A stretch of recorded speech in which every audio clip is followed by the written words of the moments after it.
Welcome back mga ka-TV. Ang video na tatalakayin natin ngayon ay ang chapter 31 hanggang 40 ng The Beginning After the End, at kung bago ka lang sa channel ko ay huwag mahiyang mag-like, subscribe o follow at i-click ang notification bell para ma-notify ka sa susunod na video. Paalala, ang video na tatalakayin natin ngayon ay maaaring mag-iba mula sa ilalabas na anime. Hindi ko inaangkin ang mga drawing o anumang materyales na ipapakita. Ang layunin ko ay magpakita ng suporta at magbigay ng impormasyon tungkol dito. Ang lahat ng kredito ay nananatili sa mga orihinal na may-ari. Maraming salamat! Sa isang matinding at kapanapanabik na labanang pampagsanay, naghanda sina Arthur at ang kanyang amang si Reynolds para sa isang labanan, parehong pinapalabas ang kani-kanilang elemental na kapangyarihan. Si Arthur gamit ang kanyang bagong gising na elemento ng kidlat, at si Reynolds gamit ang kanyang bihasang kapangyarihang apoy. Habang bumabalot sa buong katawan ni Arthur ang kumikislap na kuryente, nag-aalab naman ng apoy ang kamay ni Reynolds bilang hudyat ng kanyang kahandaan. Nabigla si Vincent, isang kaibigang malapit sa pamilya, sa kanyang nasaksihan, isang bihira at napakalakas na kakayahang deviant. Ngunit si Reynolds ay ngumiti, taglay ang halong pagkamangha at pagmamalaki. At tinawag si Arthur na isang deviant bilang papuri. Bago pa man makagalaw si Reynolds, biglang naglaho si Arthur sa paningin at lumitaw sa kanyang likuran sa bilis na tila kidlat. Ngunit agad na naramdaman ni Reynolds ang pag-atake at mabilis na gumanti ng suntok na naiiwasan naman ni Arthur. Nagpalitan sila ng mabilisang mga atake, mga suntok, iwas, at kontra na bawat salpukan ay may kasamang ugong at yayanig sa paligid, naririnig hanggang sa lungsod. Sinubukan ni Reynolds na apakan si Arthur para mapigilan ito, ngunit nakaiwas si Arthur at gumanti ng isang malakas na suntok na nasalag ni Reynolds. Lalong tumindi ang kanilang labanan habang nagpapalitan ng suntok, ang bawat isa ay tila kulog sa lakas, nagpapahiwatig ng bagsik at kahusayan sa pakikipaglaban. Mula sa pananaw ni Arthur, ramdam niya ang galing ng kanyang ama. Napansin niyang ginagamit ni Reynolds ang kanyang mahabang abot upang pigilan siyang makalapit, at bawat suntok ay taglay ang bilis at talim na naipon sa mga taon ng karanasan. Habang sumusugod muli si Reynolds ng isa pang suntok, umiwas si Arthur sa pamamagitan ng mabilis na pagyuko at gumanti ng uppercut sa baba ng kanyang ama. Kasabay nito, sinipa ni Reynolds si Arthur. Saglit na tila huminto ang oras habang parehong papalapit ang kanilang mga atake, at ang mga nanonood, sina Alice, ang ina ni Arthur, Vincent at ang kanyang pamilya, ay napahinto sa kaba, nag-aabang kung sino ang unang tatama. Sa huli, si Arthur ang unang tumama gamit ang kanyang uppercut, ngunit agad din niyang pinigil ang lakas nito bago tumama ng tuluyan. Nagulat si Reynolds, ngunit ngumiti at humalakhak ng buong galak, sabay yakap sa kanyang anak bilang tanda ng pagmamalaki. Pinuri niya si Arthur sa kanyang tusong galaw, at lalo na sa ipinakitang kontrol at paggalang. Sa isang pagbabalik-tanaw, naalala ni Arthur ang kanyang pagsasanay sa ilalim ng kanyang guro na si Varian, isang matalino at makapangyarihang tagapagsanay. Inalala ni Arthur na sa lahat ng deviant na kakayahan, kidlat ang pinakamatagumpay niyang napaunlad, bagamat marami pa siyang kailangang matutunan. Ang yelo ay hindi pa rin matatag, at hindi pa man lang niya nasisimulan ang tunog at grabidad. Gayunpaman, masarap sa pakiramdam para sa kanya ang ipagmalaki sa kanyang mga magulang ang kanyang naging progreso. Pagbalik sa kasalukuyan, masaya pa rin si Reynolds at agad na nagtanong kailan niya natutunan ang kidlat, paano niya ito nagawa, at ano pa ang mga kakayahan niyang tinatago. Mapagkumbabang sumagot si Arthur na kamakailan lang niya ito natutunan, at hindi pa niya ganap na nakokontrol ang kanyang kapangyarihan. Biglang tumakbo si Ellie, ang nakababatang kapatid ni Arthur, papunta sa kanila at nag-aalala kung ayos lang ba ang kanilang ama. Tinawag siya ni Alice at pinaalalahan ng mag-ingat. Samantala, si Vincent, na tila hindi pa rin makarecover sa nasaksihang matinding laban, ay hinawakan ang kanyang buhok at napabulong na kailangan niyang uminom ng tubig. Habang ang kanyang asawa, si Ginang Helstia, ay namangha at nagsabi ng may paghanga na si Arthur ay isang pambihirang bata. Nagtapos ang tagpo sa isang damdamin ng pagkamangha, pagmamalaki, at paghanga sa batang mandirigmang si Arthur, isang malinaw na senyales na ito pa lamang ang simula ng kanyang kahanga-hangang paglalakbay. At dito nagtatapos ang chapter 31 ng The Beginning After the End, matapos ang isang matindi at emosyonal na laban ng pagsasanay nina Arthur at ng kanyang ama na si Reynolds. Nagtipon-tipon ang pamilya sa hapagkainan kung saan mabilis na nagbago ang atmosfera mula sa tensyon, tungo sa kasiyahan at mainit na pagtanggap. Lasing na si Vincent, matagal ng kaibigan ni Reynolds, nang malakas niyang ibinagsak ang kanyang tasa sa mesa habang namamangha sa potensyal ni Arthur at buong sigasig na sinabing napakaliwanag ng kinabukasan nito. Si Reynolds, na may ngiting puno ng pagmamalaki, ay marahang hinaplos ang ulo ni Arthur at ibinahagi na alam na niya ang pambihirang kakayahan ng kanyang anak mula pa noong 3 taong gulang pa lamang ito at nagising na ang kapangyarihan nito. Laking gulat ni Tabitha, asawa ni Vincent, dahil karaniwang sa mga kabataan lang sa kanilang teenage years nagigising ang ganitong uri ng kapangyarihan. Si Alice, ina ni Arthur, ay nagkwento na sa unang paggising ni Arthur ng kanyang kapangyarihan, nasira nito ang malaking bahagi ng kanilang bahay. Natawa si Reynolds sa alaala at tinawag pa itong magandang alaala, habang ang bunsong kapatid ni Arthur na si Eleanor ay nag-aalala sa pamumula ng mukha ng kanilang ama dahil sa alak. Habang nagpapatuloy ang pag-uusap, biglang iminungkahi ni Vincent na ipasok si Arthur sa Xerus Academy, ang pinakatanyag na paaralang pang-magic sa buong kontinente. Nag-alinlangan si Reynolds dahil 8 taong gulang pa lamang si Arthur, malayo sa karaniwang edad ng mga pumapasok doon. Ngunit sumang-ayon si Tabitha sa ideya at nag-alok pa na sila na ang magpapaaral kay Arthur upang hindi na ito maging pasanin sa pamilya. Si Alice naman ay nagdalawang isip, pakiramdam niya ay sobra na itong utang na loob lalo na sa lahat ng naitulong na ng mag-asawang Helstea sa kanila. Isa pa, duda rin siya kung tatanggapin ng paaralan ang isang batang kasing bata ni Arthur. Ngunit ibinunyag ni Vincent na may koneksyon siya sa direktor ng Xerus Academy at baka matulungan nila. Sa gitna ng kasabikan ng mga matatanda, mahinahon na nagsalita si Arthur. Paalalang ito ay tungkol sa kanyang kinabukasan, kaya nais niyang ipahayag ang kanyang opinyon. Hiningi niya ang ilang araw upang makasama muna ang kanyang pamilya bago magpasya kung handa na ba siyang muling lumayo para sa pag-aaral. Sa mga sumunod na sandali, nagkaroon ng mas tahimik at emosyonal na muling pagkikita si Arthur at ang kanyang mga magulang. Humanga si Alice sa kung paano naging isang gwapong binata na si Arthur, habang tiniyak ni Reynolds na anuman ang kanyang lakas o pagbabago, mananatili siyang kanilang anak. Pinag-usapan din nila ang pagkakatuklas na isa si Arthur sa mga tinatawag na Deviant Mage, isang napakabihira at makapangyarihang uri ng salamangkero, at may potensyal na maging isa sa pinakamalalakas sa hinaharap. Ngunit ayon kay Reynolds, ito ay pangalawa lamang sa pinakamagandang balita ngayong araw, ang muling makasama si Arthur ang pinakamahalaga. Nang tanungin siya ng kanyang ina kung gaano na siya kalaki para sa halik sa pisngi bilang paalam sa gabi. Si Arthur ay walang nagawa nang makita ang lungkot ng kanyang ina, kaya agad niya itong hinalikan sa pisngi at sinabi kung gaano niya na-miss ang mga magulang nito.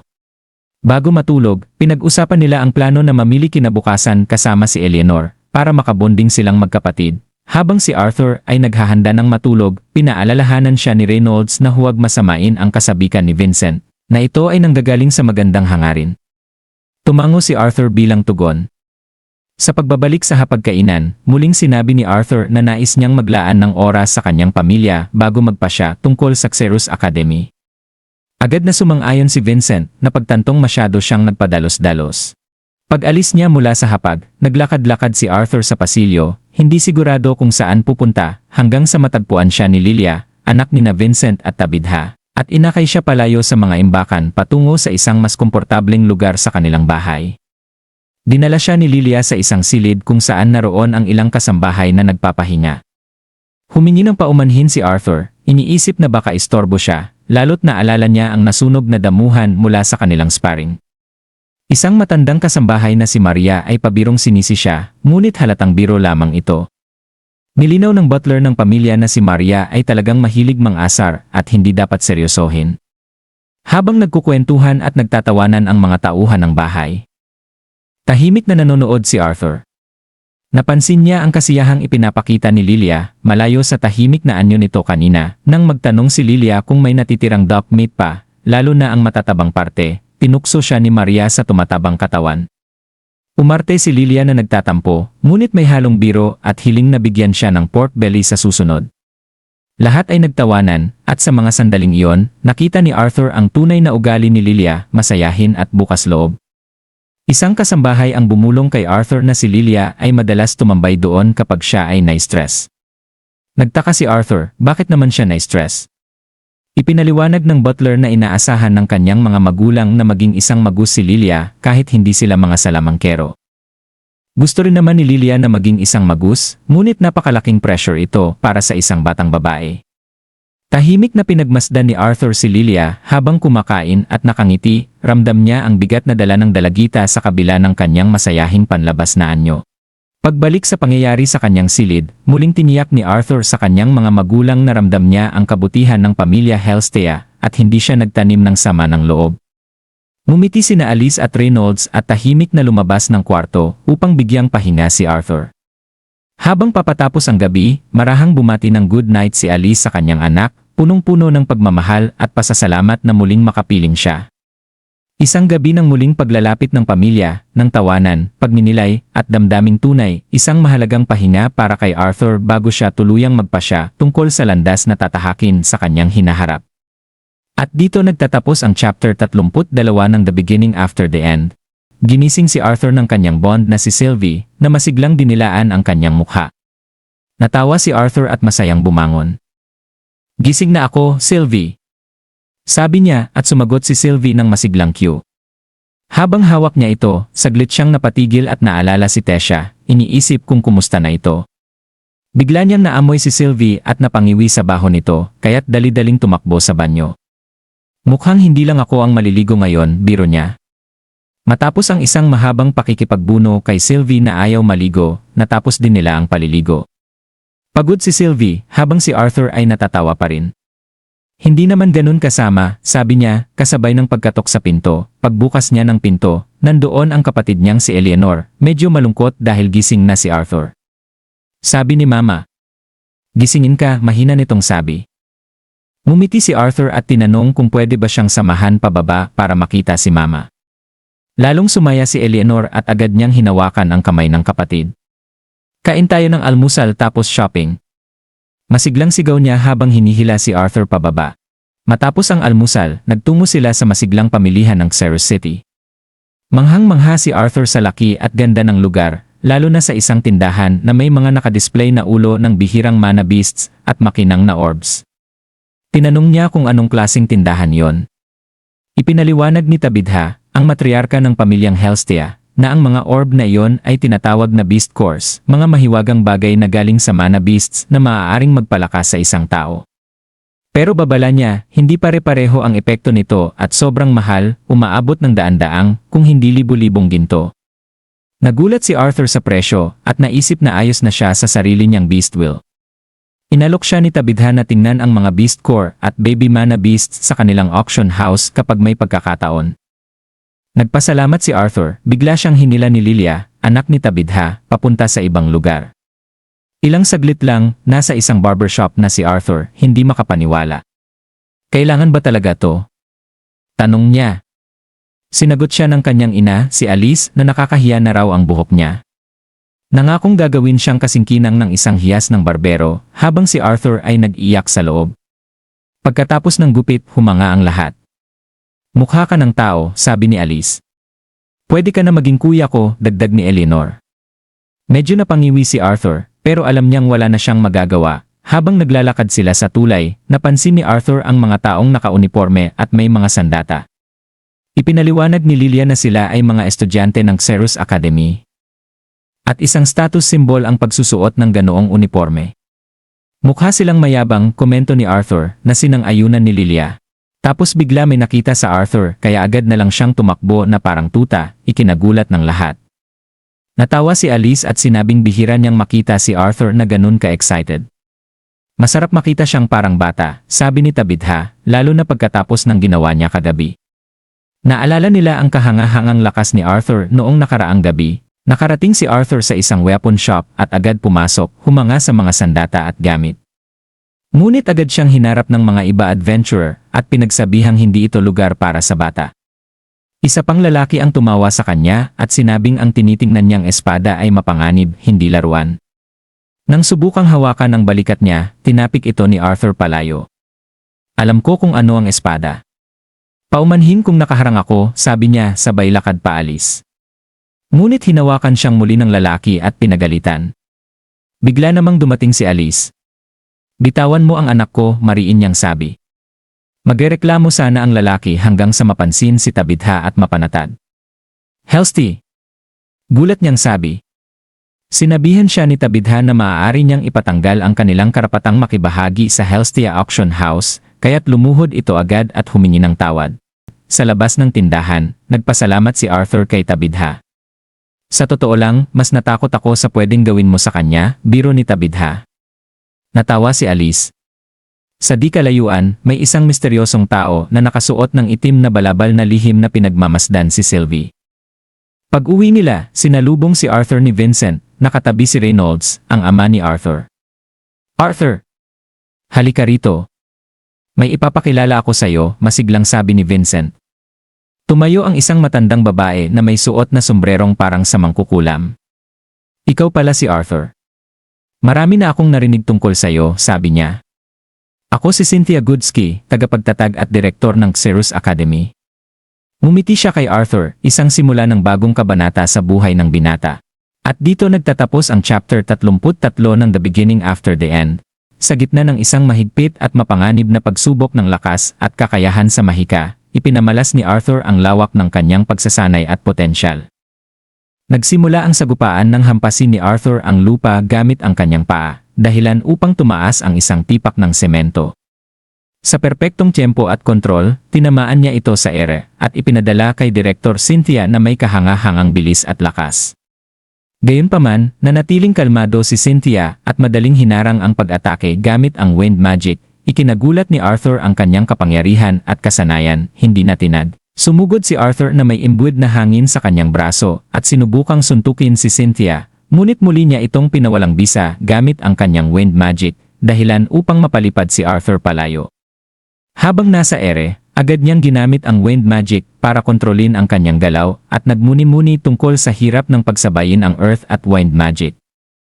Sa kabila ng matinding pagsasanay kasama si Verion, inaamin niyang mas mahirap ito kaysa sa paggamit ng fire at water magic. Determinado, muli siyang umatake, ngunit pinigilan siya ni Cynthia gamit ang isang malakas na spell ng buhawi na pumilit sa kanyang umatras. Laking gulat ni Arthur nang makita niyang may tatlong umiikot na buhawi na handa na sa kamay ni Cynthia. Sa isang mabilis na desisyon, gumawa siya ng hangin na may kabaligtarang ikot upang maitaboy ang mga buhawi at matagumpay niya itong naiwasan. Ikinatuwa ni Cynthia na kitang-kita ang tuwa sa kanyang ngiti. Pinuri niya si Arthur sa kanyang kakayahan, ngunit binalaan siya laban sa sobrang kumpiyansa sa pakikipagsagupaan ng harapan. Pagkatapos, inihayag niya ang huling bahagi ng pagsubok, isang extra credit na spell, at pinakawalan ito. Sa gulat ni Arthur, bigla siyang nakaramdam ng matinding kirot sa kanyang ulo. Ito ay sound magic. Napagtanto niya na si Cynthia ay isang deviant. Isang bihirang uri ng mahiko na may mas mataas na affinity sa isang elemento. Sa kabila ng hirap, napagtagumpayan niya ito at muling nakabangon. Habang masayang umaalis si Cynthia, dumating si Reynolds, ama ni Arthur. Ipinahayag ni Cynthia na pasado si Arthur ng buong husay, at inamin niyang gusto niyang turuan ito mismo, base sa ipinakitang galing sa wind magic. Laking gulat ni Reynolds, dahil alam lang niyang fire at lightning magic lang ang kayang gamitin ng kanyang anak. Tinanong ni Cynthia kung ano ang ibig niyang sabihin, at biglang sumabat si Vincent, na nabigla rin, na kahapon lang ay ginamit ni Arthur ang fire at lightning magic, at sinunog pa ang kanyang damuhan, kaya sila ngayon nasa sementadong lugar. Sa puntong ito, napagtanto ni Cynthia ang buong lawak ng kakayahan ni Arthur. Marunong siya hindi lang ng dalawa kundi tatlo na elemento, wind, fire, at lightning. Maging si Arthur ay kalmadong itinama siya at sinabi, 4, sa totoo lang. May affinity ako sa lahat ng 4 na pangunahing elemento. Sa tindi ng gulat, napaupo si Cynthia ngunit sinalo siya ni Reynolds bago ito tumama sa lupa. Habang unti-unting bumabalik ang katahimikan, tinanong ni Eleanor, ang nakababatang kapatid ni Arthur, ang kanilang ina kung malakas ba si kuya. Tumawa si Cynthia at sinabing, napakalakas, mahal kong bata. Marahil siya pa ang magiging pinakamalakas sa hinaharap. Pagkatapos ng lahat, humingi ng tawad si Arthur sa kanyang pamilya sa pagtatago ng kanyang kakayahan. Hiniling ng kanyang ina, si Alice, na huwag na sana siyang magtago pa. Nasaktan si Arthur sa sinabi nito, at bagamat gusto niyang mangakong wala ng lihim, alam niyang hindi niya ito kayang patunayan ngayon pa lamang. Napansin ito ni Cynthia at gumawa siya ng isang spell upang sila lamang ang mag-usap. Napangiti si Arthur, alam niyang nabasa siya agad ni Cynthia. Inilahad niya ang tunay niyang dahilan kung bakit niya ipinakita ang kanyang buong lakas. Kailangan niya ang dalawang bagay na taglay ni Cynthia, kapangyarihan at impluwensya.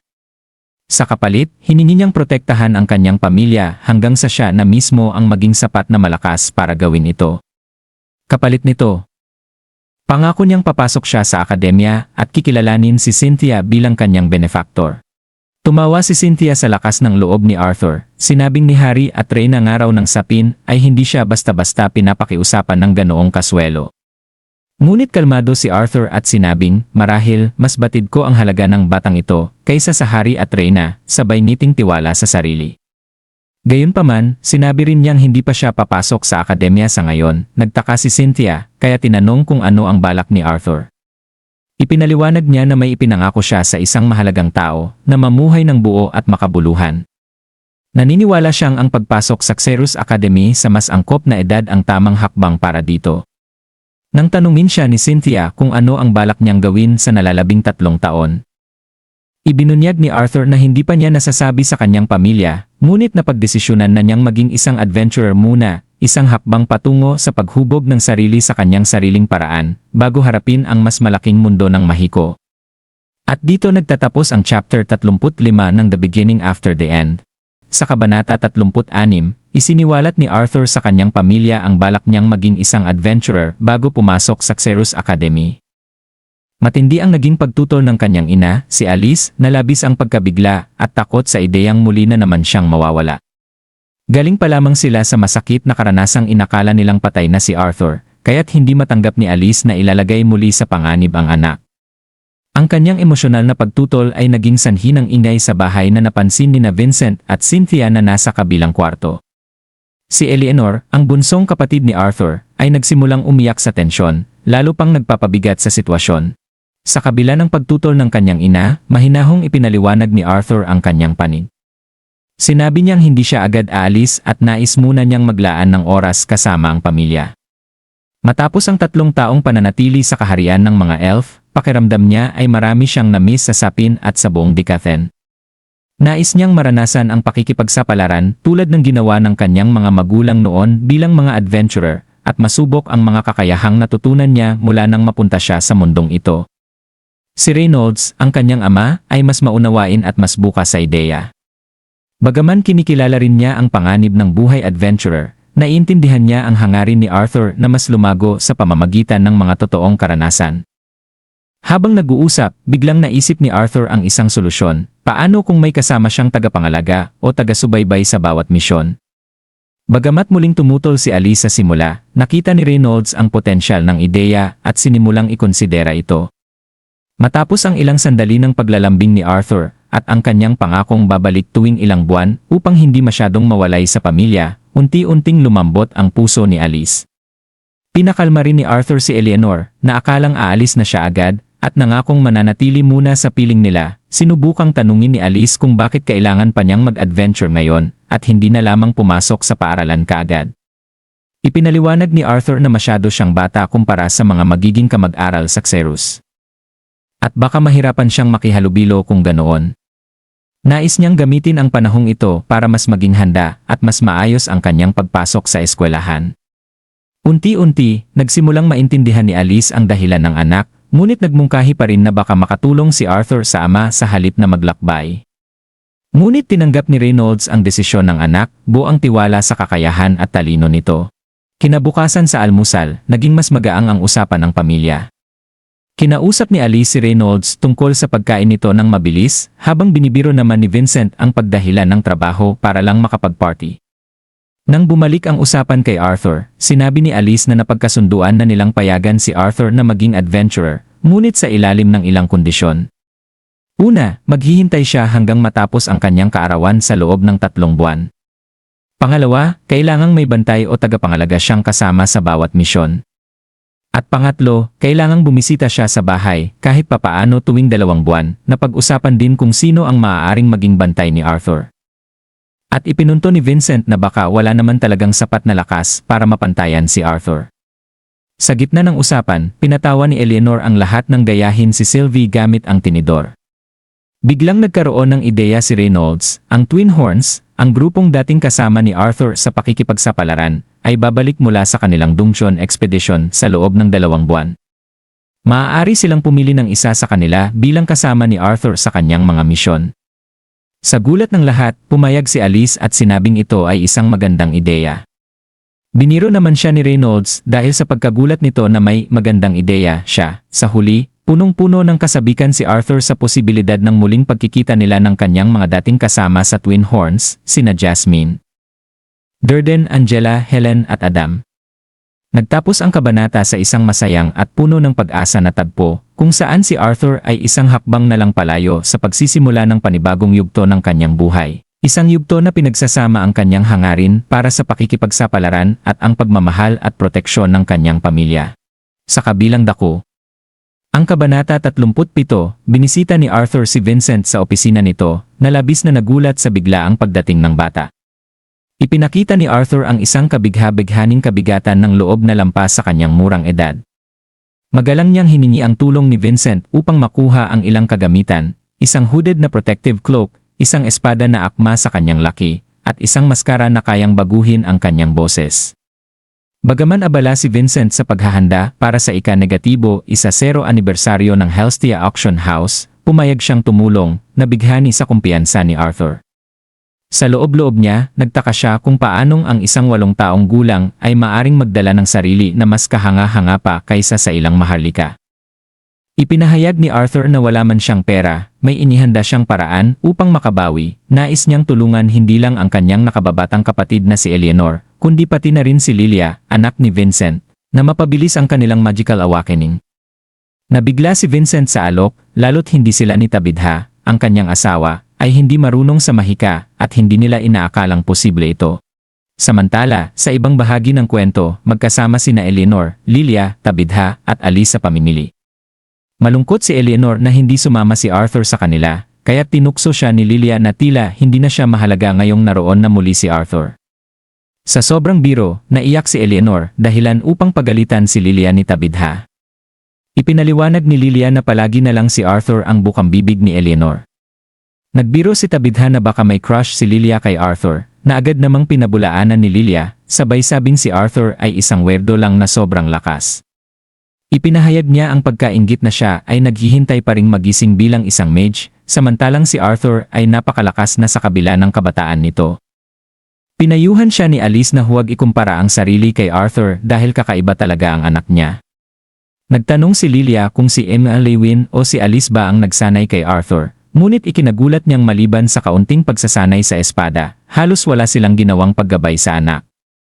Naghinala si Tabitha na may mas malalim pang kwento sa likod ng lakas ni Arthur, ngunit ipinaliwanag ni Alice na bagaman alam nilang may mga sikreto ang anak, buo ang kanilang tiwala at handa silang maghintay hanggang sa siya'y maging bukas. Habang abala ang lahat, may isang nakahood na lalaki ang palihim na nanonood sa kanila mula sa malayo. Ilang sandali pa'y nakipagtagpo ito sa isa pang nakahood sa isang madilim na eskinita. Iniulat niya kay Lord Sebastian na hindi nila nakita ang mana beast na kasama ni Arthur sa araw na yon, at may isang mage mula sa Xerus Academy ang itinalaga upang bantayan ang pamilya, kaya't limitado ang kanilang pagkilos.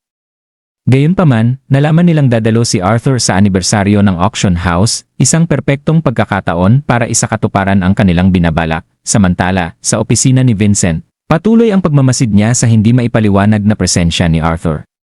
Nagpasalamat si Arthur sa tulong at ipinahayag na bukod sa sariling kapatid, layunin din niyang tulungan si Lilia sa pagising ng kanyang mahika, upang magkaroon siya ng pagkakataong makapasok sa Xerus Academy. Labis ang pagkamangha ni Vincent, ngunit batid niyang may malaking potensyal sa batang ito. Nagtapos ang kabanata sa paglalantad ng mabilis na paglago ni Arthur, ang paghangat pag-aalala ng mga taong nakapaligid sa kanya, at ang bantang unti-unting lumalapit, isang senyales ng mas matitinding pagsubok na darating sa kanyang buhay. Sa kabanata 38 naman ay, patuloy si Arthur sa masigasig na pag-ensayo sa kanyang kwarto, habang nararamdaman ang pagkadismaya dahil kahit anong pilit niya, kaya niyang panatilihin ang kontrol ng teknik ng ilang segundo lamang. Hindi ito sapat para sa kanya. Bumalik ang kanyang isipan sa mga alaala mula sa kanyang nakaraang buhay at kasalukuyang buhay, lalo na ang masakit na pangyayari noong siya ay tumatakbo sa ulan habang hawak ang isang libro at nasaksihan ang trahedya, ang pagkamatay ng ina sa kanilang ampunan dahil sa tama ng bala. Ang alaala na iyon ang nagbigay ng lakas ng loob kay Arthur. Hindi na siya naghahangad ng paghihiganti, ngayon, ang nais niya ay makamit ang lakas para maprotektahan ang mga mahal niya sa buhay. Sa bigat ng kanyang determinasyon, itinigil niya pansamantala ang pag-ensayo sa gabing iyon nang marinig niyang gumising na muli ang bahay at may mga boses at yapak. Lumabas siya ng kanyang kwarto at bumaba sa ibaba. Dito, hinarap siya ni Alice at Tabitha tungkol sa kanyang plano na tulungan si Lilia na magising bilang isang mage. Nag-aalala sila at tila hindi kumbinsido na nagbabala si Alice tungkol sa pagiging sensitibo ng plano, habang si Tabitha naman ay halatang nagagalit at inisip na biro lamang ito. Ngunit tiniyak ni Arthur na seryoso siya, nakipagkasundo na siya kay Vincent Helstia at sabik silang makita ang resulta. Sa sala, inilagay ni Arthur ang sarili sa gitna nina Lilia at Eleanor, hawak ang mga balikat nila habang inihahanda siyang turuan sila ng espesyal na paraan ng paghinga. Ipinaliwanag niya na ang pakiramdam ng mana ay nangyayari sa mabagal at malalalim na paghinga na may eksaktong ritmo, isang kakayahan na maaaring mahirap, ngunit mahalaga upang magising bilang isang mage. Masigasig si Eleanor at sabik, gustong maging malakas tulad ng kuya niya, habang si Lilia ay nag-aalangan ngunit handang sumubo. Maingat silang tinuruan ni Arthur ng mga hakbang sa paghinga, huminga ng malalim sa ilong hanggang sa hindi na makahinga pa, pagkatapos ay isang huling hinga sa bibig, at pagkatapos ay magbuga ng hininga ng paunti-unti ng 15 beses. Madaling naintindihan ni Lilia ang paraan, at hinimok siya ni Arthur na ipikit ang mga mata at mag-isip ng mga magagandang ilaw na lumulutang sa kadiliman. Nang makita ni Eleanor ang mga ilaw, natuwa siya at tinawag itong magaganda. Ngunit nang tumigil siya sa paghinga, nawala ang mga ilaw. Si Lilia naman ay hindi agad nakakita ng mga ilaw kaya nag-alala. Tiniyak siya ni Arthur na normal iyon dahil hindi mga mage ang mga magulang nila, kaya ito ay bago para sa kanila. Nanatiling nagdadalawang isip sina Alice at Tabitha, na nagsabi na ang paggising bilang mage ay dapat nangyari ng natural. Ngunit kumpiyansa si Arthur at ipinaliwanag na dahil sa kakaibang kakayahan niya sa lahat ng elemento. Kaya niyang gabayan ang paggising nila, tulad ng nangyari sa kanya noong 3 taong gulang siya. Itinuro ni Arthur na ipunin ng isip nila ang mga puting ilaw na parang mga kaibigan na kailangang pagsama-samahin upang maging masaya. Masigasig si Eleanor habang nagsumikap si Lilia at sa kalaunan, nakita rin ni Lilia ang mga ilaw. Bagamat pagod, natuwa si Arthur sa progreso nila at tiniyak kay Vincent na kahit tatagal ng ilang taon, may magandang tsansa si Lilia na maging mage. Naantig si Tabitha at niyakap si Arthur ng luhaan, nagpapasalamat sa kanya dahil binigyan niya ang anak ng pagkakataong hindi nila naranasan ni Vincent, maging isang mage at makapasok sa Xerus Academy. Umiti si Lilia at kitang-kita ang emosyon ni Vincent. Sa tahimik na sandali, naisip ni Arthur kung paano naging maayos ang kanyang buhay, umaga ay para sa sariling pagsasanay. Hapon ay pagtulong sa kapatid at kay Lilia para sa paggising bilang mage. Kahit sabik siyang tumibay pa, pinapahalagahan niya ang mga sandaling ito, batid na kakaunti na lang ang ganitong kapayapaan. Nagtapos ang kabanata sa pagpapakita ng balanse ni Arthur sa pagitan ng kanyang mga pangarap at ng pagmamahal sa pamilya, na puno ng pag-asa at determinasyon. At dito nagtatapos ang chapter 36 hanggang 38 ng The Beginning After the End.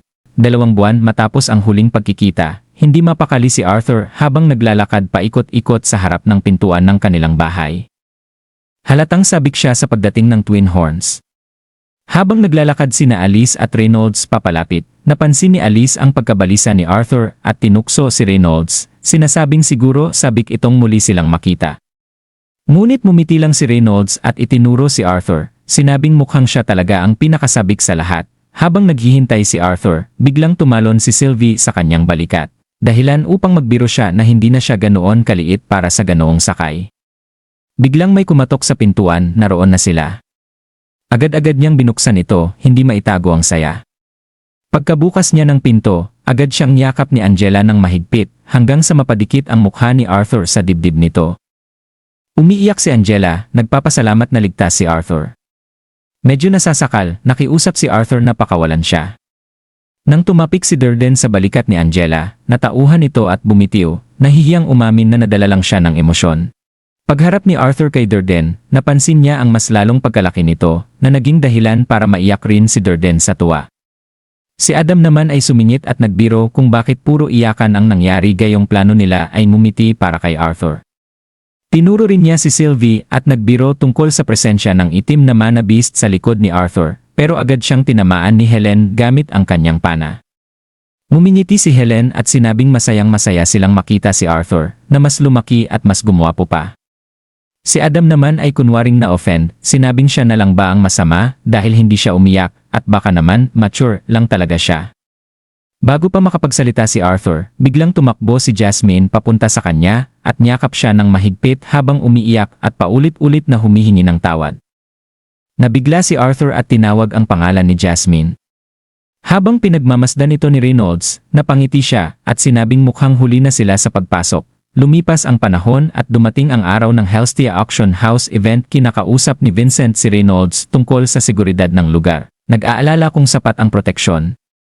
Ipinaliwanag ni Reynolds na sina Angela at isa pang wind mage ay nagpapalit-palit sa pagpapanatili ng detection barriers, habang si Durden naman ay nakabantay sa pangunahing pasukan. Dagdag pa niya, kung madaragdagan pa sila ng mga conjurer, baka magdulot ito ng hinala. Nagpasalamat si Vincent sa tulong ng dati niyang party, at sinabi ni Reynolds na dahil naroon sila. Naipwesto niya ang ibang gwardiya sa labas ng auction house para mapigilan ang anumang banta bago pa ito makapasok. Nagbiro si Vincent na sana hindi magdulot ng kaguluhan ang mga mage, at nang mapag-usapan si Arthur, nabanggit niyang gusto nitong bumili ng espada bago magparehistro bilang adventurer. Nagulat si Vincent dahil bagamat ang gamit ni Reynolds ay gauntlets, tumugon naman si Reynolds nang nagsimula raw mag-aral si Arthur ng espada noong 4 na taong gulang pa lamang. Di makapaniwala si Vincent, pero sinabi ni Reynolds na sa tuwing sila'y nagsasparring, nararamdaman niya kay Arthur ang parang kumpiyansang bunga ng dekadang karanasan. Medyo duda si Vincent at nagbiro na baka epekto lang iyon ng maagang puberty, dahilan upang medyo mainis si Reynolds sa sagot. Bumaba silang dalawa at nadatnan ang grupo na naghihintay. Pabirong sinita sila ni Tabitha kung bakit sila ang huling nakahanda. Pinuri ni Vincent ang ayos ng lahat at sinabing pakiramdam niya'y hindi na dapat niya pinilit ang pamilya ni Reynolds na sumunod sa black and white na dress code. Sumagot si Alice na ayos lang naman at mas komportable talaga siya sa madidilim na kulay. Samantala, si Arthur ay tahimik na nagmumuni-muni, iniisip na kahit gaano siya kaganda ang suot, mukha pa rin siyang bata. Umaasa siyang dumating na ang growth spurt niya sa lalong madaling panahon, nagtipon ang lahat matapos tapikin ni Vincent si Arthur sa balikat. Ikinuwento niya na maganda raw ang progreso ng anak niyang babae. Umiti si Arthur at sinabing kung magpapatuloy ito, makakagising siya ng mana sa tamang panahon para makapasok sa Xerus Academy. Nagpasalamat si Vincent, at sagot naman ni Arthur, tinutupad lang niya ang kanyang bahagi ng kasunduan. Sa huli, nangakong magpapakita si Vincent ng mga kahanga-hangang bagay sa auction house habang sabay-sabay silang tumungo sa karwaheng naghihintay. At dito nagtatapos ang chapter 39 ng The Beginning After the End. Si Arthur, kasama ang kanyang pamilya, ang pamilya Helstia, at ang grupo ng mga Twin Horns Adventurers ay magkakasamang bumiyahe sa karwahe patungo sa Helstia Auction House para sa ingrandeng pagdiriwang ng ika-negatibo 10 anibersaryo nito. Ang biyahe ay puno ng kasiyahan at tawanan habang nagkukwentuhan at nagtatawanan ang lahat. Si Adam, isa sa mga adventurers, ay namangha sa kwento ni Arthur tungkol sa kanyang pagbagsak sa bangin at pinuri ang kanyang katatagan. Samantala, sinabi ni Helen, isa ring miyembro ng Twin Horns, na bihira sa mga adventurers at maging sa mga maharlika ang makapagbuo ng bond sa isang mana beast. Ngumiti si Arthur at sumang-ayon, iniisip ang kanyang bond kay Sylvie, isang baby dragon na napakahalaga para sa kanya. Pagdating sa auction house, sinalubong sila ng dalawang yumuyukong butler, at bumaba si Arthur ng karwahe, labis na humanga sa karangyaan ng Helstia Auction House.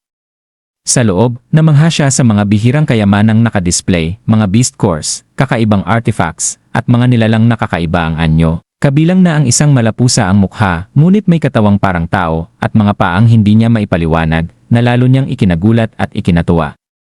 Ang auction house ay nagdaraos ng isang malaking selebrasyon na inaabangan ng mga maharlika at adventurers mula sa iba't ibang lugar. Sabik na makakita o makabili ng mga natatanging gamit na matagal na itinatago at mahigpit na binabantayan para sa espesyal na okasyong ito.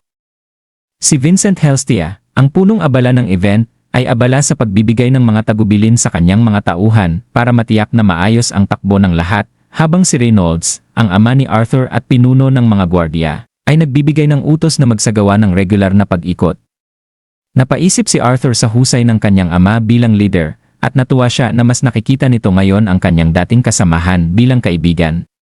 Si Helen ay sinabi na ang Twin Horns na pinamunuan ng kanyang ama noon ay nagbahagi ng mga alaala at pinuri si Reynolds sa kanyang pamumuno. Sa loob ng auction house, tinawag siya ng kanyang ina, si Alice, para samahan siya at sinabing susunod sina Vincent at Reynolds. Napanganga sila sa ganda at lawak ng loob ng auction house, isang patunay ng karangyaan at prestihiyo nito. Habang pinagmamasdan ni Arthur ang entablado, naisip niyang talagang napaka-impressive ng lugar na ito. Tinanong ni Tabitha, asawa ni Vincent, kung ano ang masasabi niya sa auction house, at pabirong sinabi ni Arthur na parang maliit na bagay lang ang salitang house para ilarawan ito, na ikinatawa ni Tabitha at Alice. Niloloko naman siya ni Lilia, anak ni Vincent, na mas lalo pa siyang mamamangha pagdating sa mga pribadong viewing rooms sa itaas. Habang umaakyat sila, napansin ni Ellie, na kababatang kapatid ni Arthur, ang napakaraming tao sa ibaba. Nag-enjoy sina Tabitha at Alice sa kanilang inumin habang sina Lilia at Ellie ay naglaro ng pok-pok, isang mas advanced na bersyon ng clapping game gaya ng bahay kubo sa Pilipinas na nagpasaya lalo sa eksena. Napatingin si Arthur sa kanyang pamilya at napangiti habang nakikita ang kasiyahan nila. Ngunit biglang dumating ang isang butler at nagsabing darating na ang mga i-guest. Lalo pang uminit ang excitement nang ipakilala ni Vincent sina Haring Blaine Glader, Reyna Priscilla, Prince Curtis, at Prinsesa Kathleen. Naramdaman ni Arthur ang bigat ng presensya ng mga royal family. Katulad ng naramdaman niya noong nasa Eleanor pa siya, kaya't agad siyang yumuko bilang paggalang, magiliw na binati sila ni Haring Blaine at sinabing mga kaibigan din niya ang mga kaibigan ni Vincent. Kaya't pinatayo niya silang lahat at hinikayat na mag-enjoy sa event. Ipinahayag din ni Reyna Priscilla ang tuwa sa pagkakaroon ng masayang kasama sa halip na puro gwardiya lang. Bigla namang napansin ni Sylvie, ang mana beast ni Arthur, ng Reyna at humanga ito sa kakaibang itsura at katalinuhan ni Sylvie. Ipinakilala ni Arthur si Sylvie at ipinaliwanag ang espesyal nilang koneksyon, isang mental bond na higit pa sa simpleng pagsunod. Labis itong ikinagulat ni Sebastian, Commander Mage ng Hari. At agad nitong gustong suriin si Sylvie. Ngunit pinigilan siya ni Haring Blaine, ipinaalala na hindi iyon ang tamang oras at lugar para mag-aral ng pet, at pinaalalahanan siya ng kanyang tungkulin. Agad na yumuko si Sebastian at humingi ng paumanhin, samantala, inanyayahan ni Tabitha ang mga maharlika na maupo na upang magsimula na ang auction. Habang umaalis si Arthur, napaisip siya sa kakaibang naging encounter nila kay Sebastian. Ngunit higit pa roon ay nasabik siya sa mga kaganapan at mga kayamanang maaring makita at maranasan sa espesyal na araw na yon. At dito nagtatapos ang chapter 4 ng The Beginning After the End. Patuloy lang po sa pagsubaybay mga ka-TV at maraming salamat.